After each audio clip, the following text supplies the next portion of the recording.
September, I read Receiver of Many, and within the last few months, I reread Receiver of Many and then read Destroyer of Light. It's second and final book in this duology. Absolutely love these two. This is definitely my favorite Hades and Persephone retelling. It is so real. There is so much research put into it and different twists and turns put into this series. Like, let's see, what's one thing I can say that isn't a spoiler? Oh, I remember. Okay. It's pretty much said from the very beginning of this book, so it's not anything that's going to be surprising at the end.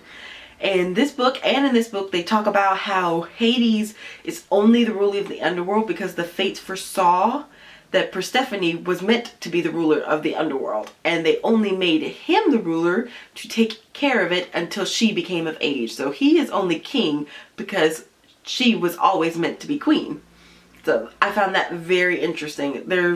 In every other story I've read, there's always been like, oh, you were destined to be his queen, you two were perfect together, you're darkness and light. But Persephone herself is darkness and light. She is life and death, and Hades is only king because she would have, no matter what, they would have fallen in love and he would have become her consort anyway. So I really love these books. I gave this one a 5-star rating and I gave this one a 4-star rating. Oh, and these are both by Rachel Alexander. I keep forgetting the author. Next, The Shadow Queen by C.J. Redwine. This is a retelling of Snow White. But yeah, apples take a big role in this story, and it's actually kind of gross. The way they describe how people bit into the apple and there was like gore inside of it. Ew, I don't even want to see that apple, let alone eat it. But anyway, yeah, this was definitely a different turn. I knew early on that one of these two male characters with Lorelai, is that her name? Lorelai. Okay. One of these two main characters who travel with Lorelai, I'm like, one of those two have got to die. I'm betting it's him, but I was actually wrong on who it was. I knew it was going to happen either way. So, but I did like this one. And the romance didn't take place until like towards the end of the book. You know, like there was a little bit of chemistry when they first met, but they spent so much time apart and kind of wary of each other that the romance didn't start until like the last 100, 200 or so pages. I gave this one a 3-star rating. Next is The Wicked and the Divine. This is what, okay, let me just read the back for you. It pretty much sums up the story. Every 90 years, 12 gods return as young people. They are loved, they are hated, and in 2 years, they are all dead. It's happening now, it's happening again. And it tells about this girl who kind of gets involved with them and her role in that. I was pretty sure I would immediately pick up number 2, but I'm still not quite sure. I think I gave this one a 3-star rating. I'll probably still pick up the second one just to give it a little more chance. It's been so long since I read this, I can't really remember much about it. Next is Nevernight by Jay Kristoff. I really like this one. If you're looking for, like, if you're having Throne of Glass hangovers, definitely recommend this book. It's not exactly, it's more like the later Throne of Glass books where like the first few, they were YA and there was a little bit of gore stuff in there, but it's like a lot of it was muffled because it is young adults. This one, even though it's in the young adult section, I definitely say it's more new adult or just plain adult, because there's a whole bunch of murder and gore and curse words and sexual scenes. So this is definitely more new adult or just adult, definitely not YA. So I was definitely surprised going into that, hearing all these different words that should not have been in there and scenes that should not have been in there. Like literally the first scene in the book, there are 2 different things going on. At first I thought it was 2 different girls, and then I realized, oh, it's the same girl. Ooh. Oh dear. It was a lot of stuff going on. And this definitely has my favorite first line. Let's see, where is it? Where is it? Oh yes, here it is. Okay. First line definitely made me laugh. People often shit themselves when they die. I was like, okay, if that doesn't set the tone of the book, I don't know what does. I absolutely love this book. I believe I gave this a 4-star rating. I thought I knew who the narrator was of this book going into it.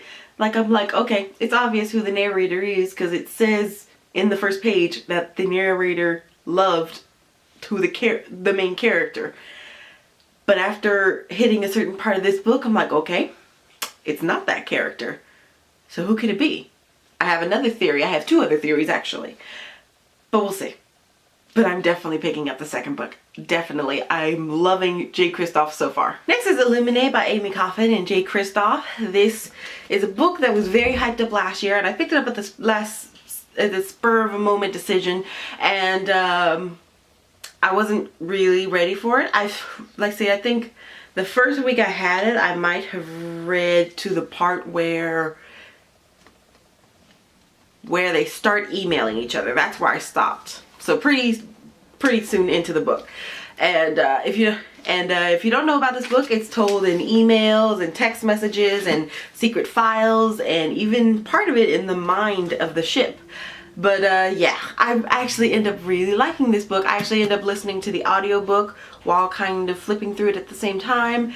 And so there was one part in this book that actually did creep me out, because I heard from people that it was creepy, and I was literally going through this book like, no creep, no creep.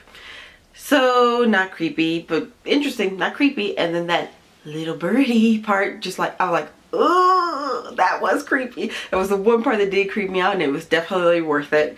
But I really ended up liking this book, and I'm pretty sure I will pick up the second book, which is Gemina. I think this is a trilogy. I'm not quite sure though. And I gave this a 3-star rating, and I really did love Aiden, and I've already heard that this is being turned into a movie, and I really hope that they keep the narrator for the audiobook as Aiden's voice, because I can't imagine another voice as Aiden. Next is The Night Circus by Erin Morgenstern. I've heard a ton of people love this book. I knew going in that it was slow paced and it wasn't going to be like a whole bunch of grand adventures, which is definitely something I would have been disappointed in if I had expected to go in for that. It was pretty good. I definitely liked the romance in this book.